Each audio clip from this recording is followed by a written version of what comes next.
প্রিয় শিক্ষার্থী বন্ধুরা, আমরা এখানে একটা সার্কিট লক্ষ্য করতে পারছি। এই সার্কিট থেকে আমাকে বের করতে হবে এবি টার্মিনালের সাপেক্ষে সমগ্র সার্কিটের রেজিস্ট্যান্স কত, অর্থাৎ ইকুইভ্যালেন্ট রেজিস্ট্যান্স। এটা পয়েন্ট মেথডের সাহায্যে করলে খুব ইজিলি করা যাবে। তাহলে চলো এটাকে আগে বিভিন্ন পয়েন্টে বিভক্ত করে নিই। প্রথমত দুইটা পয়েন্ট আমরা এখানে দেখতেই পাচ্ছি, সেটা হচ্ছে এ এবং বি। এই দুটো কিন্তু অলরেডি এখানে দেয়া আছে। ওকে, তাহলে অন্যান্য পয়েন্টগুলো কি হতে পারে সেটা আমরা দেখব। প্রথমে এদিক থেকে একটু লক্ষ্য করো তো, এখান থেকে যখন বি দেয়া আছে, এই বিন্দুটাও বলবো আমরা বি বিন্দু। এই বিন্দুটা এখানে আসা পর্যন্ত এইটাও বি, মাঝে কোনো রেজিস্ট্যান্স ছিল না। আবার এখান থেকে এইটুকু পর্যন্ত কোনো ধরনের রেজিস্ট্যান্স নেই, তাই আমি বলতে পারি এটা হচ্ছে বি বিন্দু। তাহলে তিনটে বিন্দু আমরা পেয়ে গেলাম বি। ওকে, আর এইখানে লক্ষ্য করো, এটা তো এ বিন্দু ছিল, এই দিক থেকে যাওয়ার পথে একটা রেজিস্ট্যান্স পাওয়া গেল, তারপর এখানে একটা পয়েন্ট পাওয়া গেল। কেমন? তাহলে এখানে একটা পয়েন্ট পাওয়া গেল। আর এটা যেহেতু একই বিন্দু না, এখানে ভিন্ন একটা বিন্দু, ভিন্ন একটা নাম ধরতে হবে।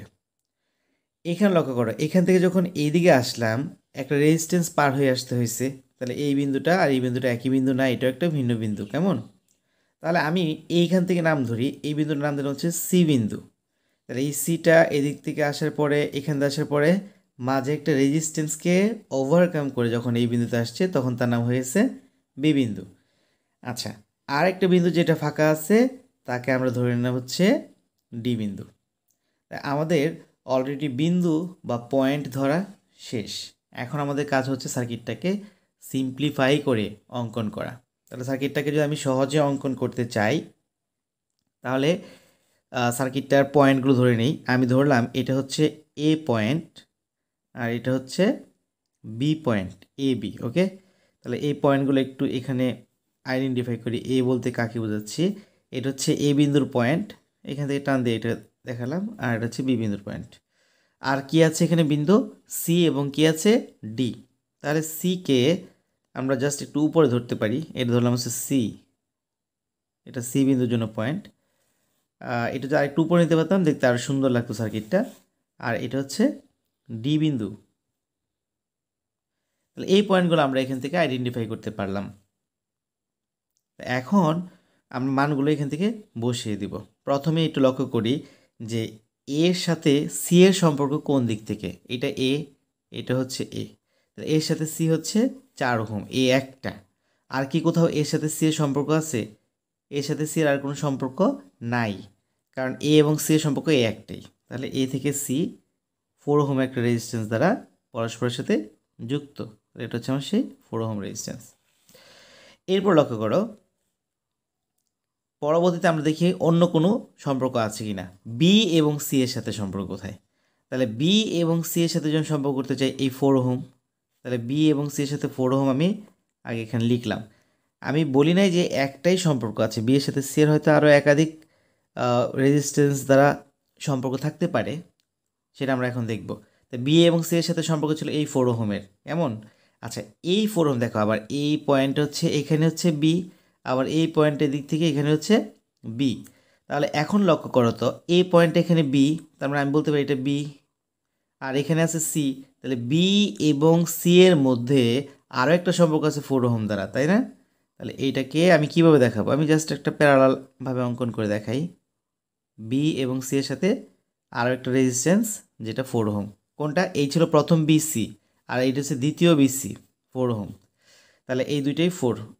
এখানে প্রত্যেকটাই 4 ওহম রেজিস্ট্যান্স, একই রকম রেজিস্ট্যান্স ধরেছে আসলে হিসাবের ক্যালকুলেশনের জন্য আর কি, মানে সহজ যাতে সহজে আমরা হিসাবটা করতে পারি। এরপর লক্ষ্য করি, দুইটা বি এবং সি এর সাথে শেষ। বি এবং সি এর সাথে অন্য কোনো ধরনের সম্পর্ক, মানে রেজিস্ট্যান্স দ্বারা আছে কি না সেটা আমরা একটু লক্ষ্য করব। এখানে বি আছে কিন্তু সি এর সাথে আর সম্পর্ক নাই। হ্যাঁ, এবার অন্য একটা সম্পর্কর সাথে চিন্তা করি। বি এর সাথে ডি এর সম্পর্ক কার কার সাথে আছে? দেখো, এই যে এটার সাথে বি এর সাথে ডি, আবার এই বি এর সাথে ডি। তাহলে বি এর সাথে ডি এর দুইটা রেজিস্ট্যান্স দ্বারা সম্পর্ক রয়েছে। ওকে, তাহলে আমি বি এর সাথে ডি, এই বি এর সাথে ডি, দুইটা রেজিস্ট্যান্স পরস্পর প্যারালাল অঙ্কন করার চেষ্টা করব। এটা হচ্ছে আমার বি এবং ডি এর সম্পর্ক। তাহলে এখানে দুইটা রেজিস্ট্যান্স থাকবে, দুইটা রেজিস্ট্যান্স আমি আঁকি। এই হচ্ছে প্রথম রেজিস্ট্যান্স, আর এই হচ্ছে এর সাথে আর একটা রেজিস্ট্যান্স বি এবং ডি এর সাথে, প্রত্যেকের রেজিস্ট্যান্স 4 ওহম। এখন এ এবং ডি এর সাথে কোনো সম্পর্ক আছে কিনা সেটা আমরা একটু লক্ষ্য করব। হ্যাঁ, এই দেখো, এই যে একটা রেজিস্ট্যান্স বিন্দু এ একটা বিন্দু বি, তাহলে এ এবং বি এর সাথে সম্পর্কযুক্ত এই 4 ওহম রেজিস্ট্যান্স, এ এবং ডি এর সাথে সম্পর্কযুক্ত 4 ওহম রেজিস্ট্যান্সটা আমি এখানে অঙ্কন করছি।